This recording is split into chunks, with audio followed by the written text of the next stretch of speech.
પ્રેમની પરિભાષા એટલે કવિતા. પ્રભુની ભક્તિ હોય કે અલ્લાહની બંદગી, કેટલીક પંક્તિઓમાં ભાવ વ્યક્ત કરતું કાવ્ય હૃદયમાં જલ્દી ઉતરે છે.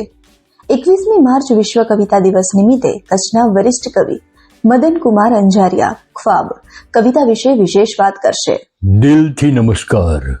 દિલથી એટલા માટે કે આજે કવિતાની વાત કરવાની છે. વિશ્વ કવિતા દિવસ. જુઓ તો ખરા, આજ બસ આટલું જ? વિશ્વ કવિતા દિવસ? ના, હું તો ઈચ્છું છું કે આજે આપણે સૌ બ્રહ્માંડ કવિતા દિવસ ઉજવીએ.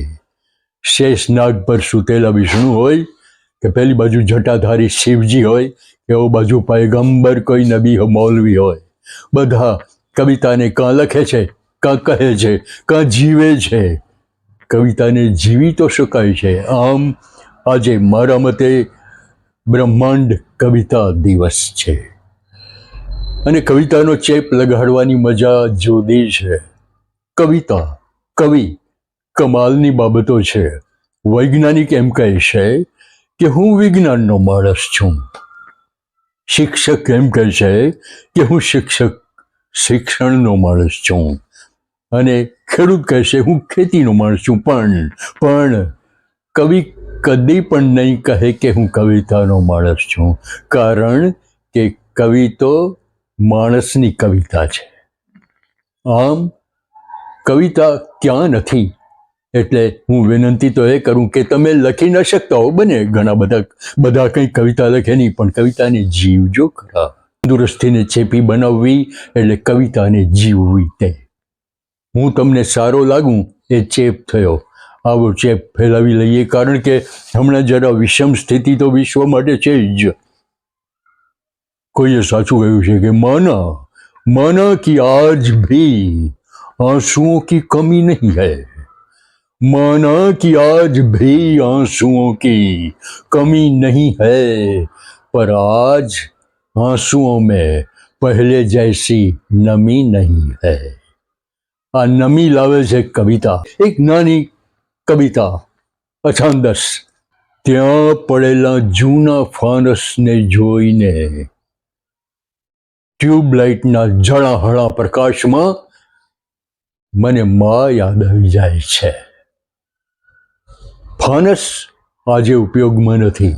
જૂનું ફાનસ કાટમાળમાં દેવું છે, બંગારવાળાને આપી દેવું છે. એવું ફાનસ ત્યાં જોયું અને ટ્યુબલાઇટના જળહળા પ્રકાશમાં મને મારી મા યાદ આવી ગઈ અને એક સ્વચ્છ, સફેદ, સુંદર ફૂલસ્કેપ કાગળ લઈને હું મા વિશે કવિતા લખવા બેઠો. પણ અરે, મા તો મેલી ઘેલી ફરે છે. મા છાણવાસીદા કરે છે. મા મંઢકાતી ફરે છે. આંખે મોતિયો પગે વાહ. મા કંઈ રૂપાળી પણ નથી. આવી મા વિશે કેમ લખું આ સ્વચ્છ, સફેદ, સુંદર કાગળ પર કવિતા? વિચારમાં પડી જાઉં છું. કાગળ તો મજાનો છે, કાગળ બગડી તો નહીં જાય ને? આવો મને ભય, અક્ષમ્ય ભય છે. આવો ભય લાગે ના રે. પણ મા જ્યારે છાણ વાસીદું કરે ત્યારે એનું કપાળ હોલાની પીઠ જેવું વૈધવ્ય બતાવે. આવી મા એક દિવસ ચૂપચાપ મારી સામે ઊભી રહી ત્યારે મને થયું કે આ કરચલીવાળું મા રૂપાળી નથી. મામાં કંઈ બીજી વિશેષતા, ભૌતિકતાની કોઈ નથી. તો કેમ લખું હે મા આ સ્વચ્છ સફેદ કાગળ પર તારા વિશે કવિતા? અને મા અંદરના ઓરડામાં ચાલી જાય છે. અંદર પોતાના પતિની, એટલે કે મારા સ્વર્ગસ્થ બાપની છબી ઉપર બાજી ગયેલી રજ મા લૂંછે છે. પોતાના સફેદ સાડીના છેડાથી એ ફોટો લૂંછે છે. ફોટો ચૂંટો થાય છે. પતિ જાણે એની સામે સ્મિત કરે છે.